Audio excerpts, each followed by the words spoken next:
Concernant l'éco, c'est la monnaie des 8 pays, en tout cas, de l'Afrique de l'Ouest.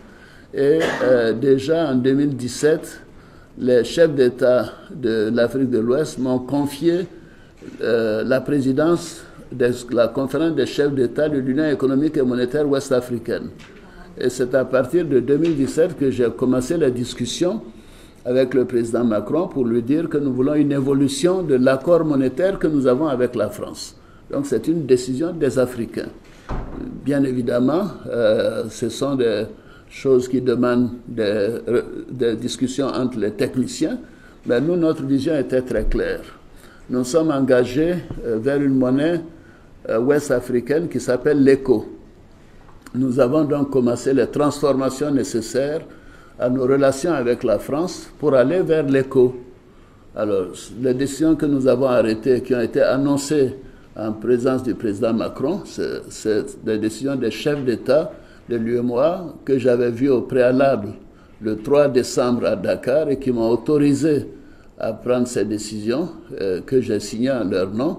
Un, c'était de dire que nous allons abandonner la terminologie de franc CFA et nous allons nous orienter vers l'appellation de l'éco quand nous allons mettre l'éco en place. Donc c'est notre décision. La deuxième décision que nous avons prise, c'était de dire que les avoirs, les devises que nous avons auprès du Trésor français dans le compte d'opération seront transférées à la Banque centrale et la Banque centrale en fera ce qu'elle voudra.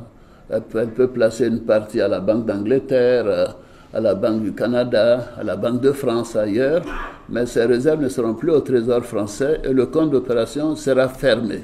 Et le gouverneur est en train de procéder à cette fermeture. La troisième décision que nous avons prise, c'est de dire que les Français ne siégeront plus au conseil d'administration de la Banque centrale, au comité de politique monétaire de la Banque centrale et à la commission bancaire. Voici les trois décisions que nous avons arrêtées. Alors, il y a un peu de confusion dans l'esprit de certains. Le franc CFA continue de circuler jusqu'à ce que l'éco soit mis en place. Mais je signale que les Cap-Verts ont exactement le même système que nous avons aujourd'hui avec donc la France. Les Cap-Verts ont une monnaie qui est ancrée sur l'euro et qui a la garantie du Portugal. Donc à la date d'aujourd'hui, nous avons exactement le même système. Nous avons décidé, moi je suis un banquier, je considère que l'arrimage à une monnaie dépend du commerce que vous avez avec ces pays.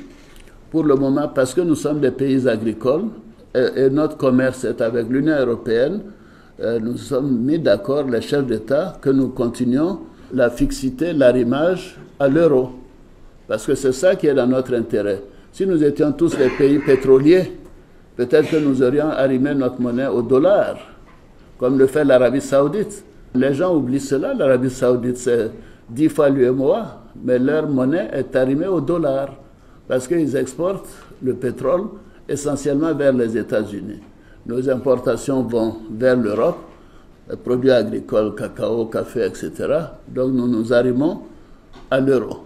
Maintenant, qu'est-ce qui va se passer quand nous arriverons à remplir les critères de convergence? Déjà, je pense que les 8 pays de l'UEMOA remplissent quasiment tous les critères de convergence en 2019, mais pas tous encore. Les Cap-Verts remplissent les critères de convergence. S'il y a un ou deux autres pays en 2020 qui remplissent les critères de convergence, ces 10 pays ou 11 pays ou 12 pays commenceront à former l'éco avec une banque centrale commune et également avec une décision de la parité de la monnaie. Supposez que le Ghana rentre dans cette union l'année prochaine ou dans un an, le Ghana est un exportateur de pétrole, ils pourront dire, au lieu que nous soyons arrimés essentiellement à l'euro, peut-être nous devions être arrimés à une combinaison euro-dollar. Vous voyez donc, c'est du fantasme quand j'entends des gens dire, que la France... non, là, je trouve que le président Macron est une génération vraiment moderne. Il a compris que c'était mieux pour les pays africains qu'à s'ils décident de faire ce changement, qu'ils le fassent. Et nous prenons nos responsabilités, nous l'avons fait.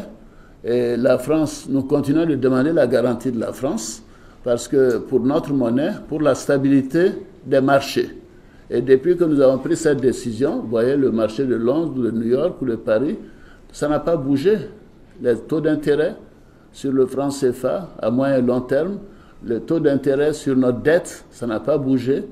Le taux d'inflation est toujours aussi faible. Je fais preuve d'humilité, mais je suis quand même ancien gouverneur de la Banque centrale, ancien directeur général adjoint du Fonds monétaire international. Je sais ce qui est bon pour mon pays. Donc les propos des populistes ne m'intéressent pas. Nous faisons ce qui est dans l'intérêt de nos populations, et nos populations ont un système qui marche. Nous avons 6 mois, vous savez, de réserve de change en devises. Aucun autre pays de la zone ne l'a au sein de la CEDEAO. Alors, donc, nous voulons continuer cette garantie de la France au cas où, mais nous savons que ça ne va pas jouer puisque nous avons suffisamment de devises. Alors, je vous dis tout cela pour dire que, un, c'est une réforme de chef d'État, de l'UMOA, et deuxièmement, cela ne remet pas en cause notre volonté d'aller vers l'éco, mais il faut des critères de convergence, que tout le monde réduise ses dépenses pour que le déficit sur le PIB soit contenu, que le taux d'inflation soit réduit, que l'endettement soit réduit. L'endettement en Côte d'Ivoire est de 48%, mais dans d'autres pays que je nommerai pas, c'est au-delà de 70%. Alors il faut que ces pays arrivent à réduire leur dette en dessous de 70%, et ainsi de suite. Donc la plupart des pays de l'UMOA remplissent ce critère, et je signale enfin que ces pays de l'UMOA ont un taux de croissance moyen de plus de 6% depuis 6 ou 7 ans. On me dira que c'est en grande partie à cause de la Côte d'Ivoire qui fait 40-45%, mais tous les autres pays ont fait des progrès.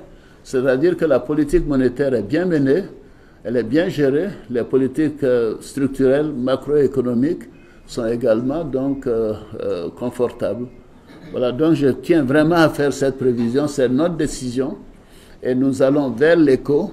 Quand l'Europe a décidé de l'euro, vous savez, la décision a été prise, mais il a fallu 3 ans pour que ça se matérialise. Alors pourquoi les gens veulent que nous on ait pris cette décision en 21 décembre 2019 et que ça se matérialise dans les mois qui suivent? Ça se fera pas à pas, avec prudence, en tenant compte de l'intérêt de nos concitoyens de la zone UMOA et de la zone CEDEAO. Donc je tenais à faire cette précision.